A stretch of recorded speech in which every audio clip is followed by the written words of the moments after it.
Hello les SEO. Alors aujourd'hui on se retrouve ensemble en 1er avril, pas de blague malheureusement, pour pouvoir faire un petit décryptage de mes revenus du mois de mars. Alors pour rappel, mes revenus du mois de mars sont basés sur le travail qui a été effectué au mois de février.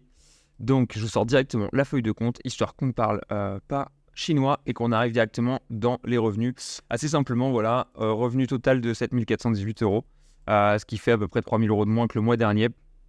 Il y a plein de choses qui expliquent cela. Les 3 000 € sont essentiellement du 3 000 € de consulting qui ont été prépayés le mois dernier. Et c'est voilà, essentiellement ce point de vue-là qui fait qu'on perd 3 000 € comparé au mois dernier. Maintenant, c'est toujours pas des mauvais revenus. La grosse part des revenus vient encore une fois de Phoenixio, étant donné qu'en février, je travaillais encore pour eux.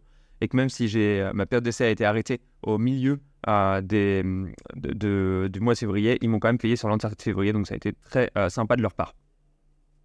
Voilà, en gros, le gros des revenus, donc quasiment 7 000 € qui viennent de Phoenixio, 6 600 pour être précis, puis 300 € de consulting. Donc, en gros, ça donne ça.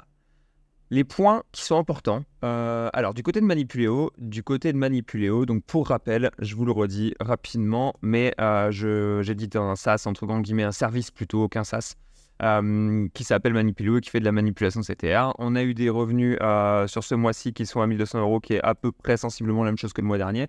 On a plus de coûts, étant donné qu'on avait rentré pas mal de clients et qu'on a on a des coûts qui sont inhérents à chaque client. Et donc, en gros, on a eu des coûts qui étaient assez élevés. Il est probable qu'on augmente un peu le minimum au niveau des formules, étant donné que ça nous permettrait de faire augmenter les entrées et donc d'avoir une marge qui soit un peu plus intéressante, parce qu'une marge de 30% sur un service comme ça, c'est pas trop envisageable, étant donné que je passais mon temps à gérer les clients, à run le service, etc. Donc, voilà. Ensuite, niveau CBD. Comme tout le monde le sait, je fais de l'affiliation dans le monde du CBD. Plusieurs points intéressants. Un premier point intéressant, c'est le fait que les entrées ont bien augmenté. Les entrées ne sont pas uniquement des commissions, en l'occurrence ici, ou pas uniquement les commissions du mois de février / mois de mars. C'est des commissions qui dataient d'avant, qui n'avaient jamais été payées. Donc là, je me suis fait payer pas mal de commissions qui dataient d'il y a longtemps. Et voilà, ça m'a permis d'aller un peu de l'avant. Et au niveau des sorties, on a eu pas mal de sorties en contenu et en montage essentiellement. Donc voilà, comme d'habitude, on investit dans l'espoir de faire un profit dans le futur. C'est un peu ce qui se retrouve ici. Niveau administratif, on a pas mal de sorties plus que d'habitude. Il y a 2 grosses dépenses, on va dire. La plupart, c'est 2 groupes de dépenses. Un premier groupe de dépenses qui est les dépenses habituelles. Donc typiquement, ce qu'on va avoir en termes de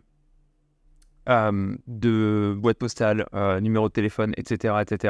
Pour maintenir la LLC. Et le deuxième, c'est l'hosting, en l'occurrence, que j'ai renouvelé ce mois-ci chez OTheSwitch, et donc qui m'a coûté une centaine d'euros. Et donc j'ai mes coûts d'admin qui sont un peu plus élevés que d'habitude. Ça nous donne un global de quasiment 9 000 € de rentrée, donc plutôt cool. Franchement, je suis bien content du mois de mars / février. Des sorties à 1 500 € avec tous les coûts qu'on a anticipés, et donc un résultat net à 7 400 €, qui est à peu près 3 000 € de moins que le mois dernier, essentiellement dû au consulting que j'ai prépayé sur le mois de février, mais que j'ai pas rentré sur le mois de mars. Voilà, j'espère que ça vous aura plu, que cette transparence aura été de mise. Oui, j'ai encore mon onglet compta LLC qui est ici présent là-haut, même si c'est pas vraiment nécessaire, c'est un exercice que j'aime bien faire. Et donc je reviens à l'écran, hop là, en plein écran, pour vous souhaiter une bonne journée sur YouTube, essentiellement, pour vous souhaiter plein de bons rankings pour le mois d'avril, et espérons que vous facturez un max et que vous gagnez plein d'argent. Sur ce, je vous souhaite une bonne journée.